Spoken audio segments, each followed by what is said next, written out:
فَبِذَلِكَ سُمِّيَ فاروق، علماء کہتے ہیں آپ کا نام فاروق ہونے کا ایک بنیادی سبب یہ ہے کہ آپ نے اس طرح کفر اور منافقت اور اسلام کے درمیان جو حدود تھی ان کو بھی واضح کر دیا، اور منافق کو تو دور سے پہچان لیتے تھے۔ مسند امام احمد بن حنبل میں ہے، ایک دن آپ نماز فجر پڑھنے کے بعد باہر تشریف لے گئے۔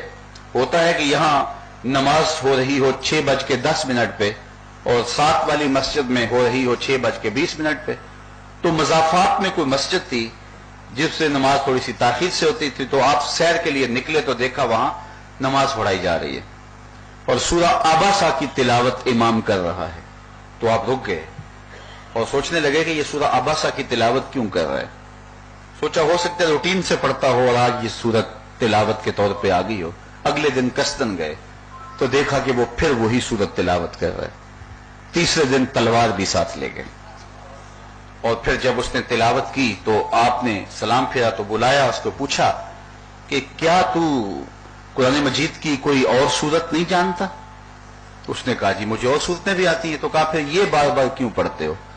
یہاں تھوڑا سا اس کا پس منظر سمجھنا ہوگا تاکہ معاملے کی نوعیت اور حساسیت کو سمجھا جا سکے۔ ہوا اس طرح کہ حضور علیہ السلام مختلف سرداران قوم کو لے کر کے ایک پہاڑی پہ بیٹھ کے ان کو درس دین دے رہے تھے، اور حضور کی آرزو یہ تھی کہ یہ لوگ اگر اسلام میں آ جائیں تو بڑا فائدہ ہوگا۔ ایک صحابی تھے جو آنکھوں سے نابینا تھے، وہ حضور کے بدن کی خوشبو سونگتے سونگتے موقع پہ جا پہنچے اور جا کے جھولی پھیلا کے عرض گزار ہوئے، یا رسول اللہ صلی اللہ علیہ وسلم علمنی ما علمک اللہ، اللہ نے جو آپ کو سکھایا اس میں سے کچھ چیزیں میری جھولی میں بھی ڈال دیں۔ اپنی طلب کا اظہار کیا، لیکن چونکہ نابینے تھے معاملے کی نزاکت کو سمجھ نہ پائے۔ میں دور سے آیا ہوں اور آپ سے مخاطبہ کر رہا ہوں، اور بات ایک تمہید کے ساتھ شروع کی اور یہاں تک پہنچا۔ اگر کوئی میرا بہت قریبی بھی ہو اور بڑی محبت کرنے والا بھی ہو تو مجھے روک کے کہ جناب مجھے تیمم کے مسئلے بتا دیجئے، تو یقیناً میری طبع پہ ناگواری آئے گی کہ یہ بعد میں پوچھ لینا۔ اب میں ان لوگوں سے مخاطبہ کر رہا ہوں، بڑے قیمتی لوگ ہیں، اپنا وقت نکال کے آئے ہیں، اہل علم ہیں، اہل دانش ہیں، ارباب دین ہیں، اور ان کا ایک ایک لمحہ قیمتی ہے، تو یہ وقت نکال کے اس عاجز کی باتیں سننے آئے ہیں، تو میں چند لمحوں کے لیے ان سے مخاطب ہوں، تو آپ پھر پوچھ لینا۔ اب سرداران قوم حضور ان سے بات کر رہے تھے، لیکن وہ نابینا چونکہ موقع کی نزاکت کو نہ بانپ سکے، انہوں نے اپنی بے چینی کا، اپنی طلب کا اظہار کر دیا۔ حضور کو پسند نہ آیا، حضور نے پھر دوبارہ ان سرداران قریش سے، سرداران قوم سے بات شروع کی۔ تو جب بات پھر نقطۂ کمال تک پہنچی تو یہ بےتاب تھے، پھر بول پڑے علمنی ما علمک اللہ، حضور کچھ خیرات میری جھولی میں بھی ڈالیے۔ تو حضور نے پھر دوبارہ ان کو جب گفتگو کرنا چاہی، پھر ایک نتیجے پہ بات پہنچی تو وہ پھر بول پڑے۔ جب تیسری مرتبہ ایسا ہوا تو پھر حضور سے گوارا نہ ہوا، حضور کے ماتھے پہ شکنیں آ گئیں اور حضور نے رخ پھیر لیا۔ تو جب اعراض کیا تو جبریل وحی لے کر آئے، عبس وتولی ان جاءہ الاعمی وما یدریک لعلہ یزکا۔ محبوب کسی کے ماتھے پہ شکنیں آئی تھی، کسی نے رخ پھیرا تھا، اس لیے کہ اس کے پاس آنے والا نابینا تھا، محبوب اس نابینے کی بات سن لینا چاہیے۔ تو اللہ تعالیٰ نے جو ہے وہ محبوب علیہ السلام کو اس بات کی توجہ دلائی کہ یہ ہے نابینا، اور یہ آداب مجلس بھی پوری طرح بھانپ نہیں سکا، اور دوسری جانب سرداران قوم ہیں، لیکن رب کی نظر میں یہ نابینا پیارا ہے، اس لیے کہ محبوب یہ تیرے سے محبت تو کرتا ہے، یہ تو نخرے سے سن رہے ہیں اور یہ جھولی پھیلا کے علم کی خیرات مانگ رہا ہے۔ اب جو منافق تھے وہ بڑے خوش ہوتے تھے، دیکھا نا رب تو رب ہے، اس نے جھڑکا اپنے نبی کو۔ تو وہ جو منافق تھا وہ اس نیت سے بار بار سورہ عباسہ کی تلاوت کرتا تھا کہ دیکھو کہ رب نے قرآن میں پھر نبی پہ سختی کی ہے، حالانکہ یہ جھڑک نہیں ہے، اس پر بہت کچھ کہا جا سکتا ہے لیکن مضمون نہیں۔ صرف ایک بات، آپ اہل علم بیٹھے ہیں، مجھے آپ بتائیے کہ کس کے ماتھے پہ شکنیں آئی تھی؟ حضور کے ماتھے پہ آئی تھی نا۔ رخ کس نے پھیرا تھا؟ حضور نے پھیرا تھا۔ اور نابینا کس کے پاس آیا تھا؟ حضور کے پاس آیا تھا۔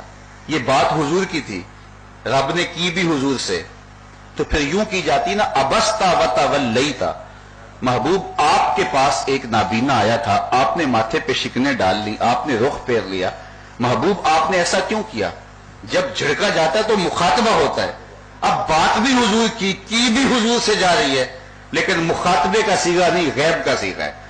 اباسا وتولا ان جاءہ الاعمى. محبوب کسی کے ماتھے پہ شکنیں آ گئی تھی، کسی نے رخ پھیر لیا تھا، اس لیے کہ اس کے پاس آنے والا نابینا تھا. محبوب اسے ایسا تو نہیں کرنا چاہیے تھا.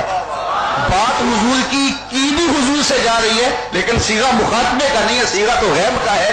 لوگ کہتے ہیں جھڑک ہے، میں کہتا ہوں یہ پیار کی کہانی ہے. تو منافقین کا یہ خیال تھا یہ جھڑک ہے، تو وہ بار بار یہ صورت پڑھتا تھا. تو حضرت عمر رضی اللہ تعالیٰ عنہ تیسرے دن آئے اور تلوار بھی ساتھ لے آئے، اور جب اس نے سلام پھیرا اور آپ نے کہا کہ تجھے قرآن کی کوئی اور صورت نہیں آتی؟ اس نے کہا جی آتی ہے. تو یہ بار بار کیوں پڑھتے ہو؟ اس نے کہا یہ ویسے بڑی اچھی لگتی ہے. تو حضرت عمر رضی اللہ تعالیٰ عنہ نے اس کی گردن کاٹ دی، کہا تو منافق ہے، تو بار بار یہ صورت پڑھتا ہے، تجھے نظر نہیں آتا قرآن میں یہ بھی ہے والضحیٰ واللیل اذا سجی؟ تو یہ حضرت عمر رضی اللہ تعالیٰ عنہ کی غیرت عشق رسول تھی. پھر حضرت عمر رضی اللہ تعالیٰ عنہ کی زندگی کے اتنے پہلو ہیں اور اس قدر آپ کی زندگی کے اندر روشنیاں ہیں. آپ کی ذاتی زندگی، اور جب تخت خلافت پہ بیٹھتے ہیں تو پھر آپ کے اقدامات. ایک مغربی مفکر نے ایک بات کہی اور حد کر دی. اس نے کہا کہ اگر تاریخ کو، مسلمانوں کو ایک عمر اور مل جاتا تو پوری دنیا کے اوپر مسلمانوں کی حکومت ہوتی. اور یہ سب کچھ خیرات تھی حضور کے جوڑوں کی. ایک دن ارض تہامہ سے گزرے تو بچوں کی طرح بلک بلک کے رونے لگے. تو کسی نے کہا عمر یہ کیا ماجرا ہے؟ کہا یہی ارض تہامہ تھی، میرے باپ خطاب نے مجھے 5 اونٹ دیے تھے، کہا ان کو لائن میں کھڑا کرو. میں آگے والا سیدھا کرتا تھا تو پیچھے والا ٹیڑھا ہو جاتا تھا، پیچھے والا سیدھا کرتا تھا تو آگے والا ٹیڑھا ہو جاتا. بھاگ دوڑ کے دونوں کو سیدھا کرتا تھا، درمیان والا ٹیڑھا ہو جاتا تھا. میرے باپ خطاب نے مجھے بڑا مارا کہ تم ایک عرب کے بیٹے ہو کے 5 اونٹ لائن میں کھڑے نہیں کر سکتے. کہا ایک زمانہ عمر پہ ایسا تھا کہ 5 اونٹ قطار میں کھڑے نہیں ہوتے تھے، اور آج شرق سے لے کر غرب تک 23 لاکھ مربع میل کی حکمرانی ہے. انسان بھی لائن میں کھڑے ہیں. یہ محمد عربی کے جوڑوں کا صدقہ نہیں ہے تو اور کیا ہے. مجھ سے تو 5 اونٹ جو ہے وہ قطار میں کھڑے نہیں ہوتے تھے. تو پھر حضرت عمر رضی اللہ تعالیٰ عنہ نے جس طرح انداز حکمرانی اختیار کیا اور جس ڈھب سے جو ہے وہ خلق خدا کی رہنمائی کی، سارا دن آپ امور سلطنت میں مصروف رہتے، اور جب رات کی تاریکیاں پھیل جاتی عمر کی آنکھوں میں نیند نہیں ہوتی تھی. وہ مدینے کی گلیوں میں گھومتے تھے، دیکھتے تھے کسی آنکھ میں، کسی گھر میں مفلسی کا ماتم نہ ہو. حضرت عمر گھروں کو دیکھتے اور لوگوں کے احوال معلوم کرتے. ایک دن آپ ایک گھر کے قریب سے گزرے تو کیا دیکھا کہ اس گھر کے اندر سے دھواں اٹھ رہا تھا اور بچوں کے رونے کی آواز آ رہی تھی. سوچا وہ کھانا پکنے میں دیر ہوگی. پھر دوسرا چکر کاٹا تو ماجرا پھر وہی تھا. خیر حضرت عمر رضی اللہ تعالیٰ عنہ نے دروازے پر دستک دی. اندر سے خاتون کی آواز آئی کون ہے؟ کہا ایک مسافر ہوں، یہ میں دیکھ رہا ہوں کہ آپ کے گھر سے دھواں اٹھ رہا ہے اور بڑی دیر سے، تو ماجرا کیا ہے؟ تو اس نے کہا جو اپنا کام کرو. کہا نہیں مجھے ہمدردی ہے، میں پوچھنا چاہ رہا ہوں.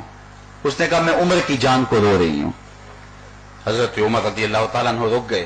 کہا بہن ماجرا کیا ہے؟ کہا کئی دنوں سے بچے بھوکے ہیں اور کھانے کے لیے کچھ نہیں ہے، ضد کر رہے تھے. میں نے ہنڈیا کے اندر پتھر ڈال کر کے نیچے سے آگ جلائی اور ان کو کہہ رہی ہوں کہ بیٹا ابھی دیر لگے گی. آرزو ہے کہ وہ سو جائیں، لیکن بھوک کے مارے بچے سو بھی نہیں رہے اور ان پتھروں نے پکنا بھی کیا ہے.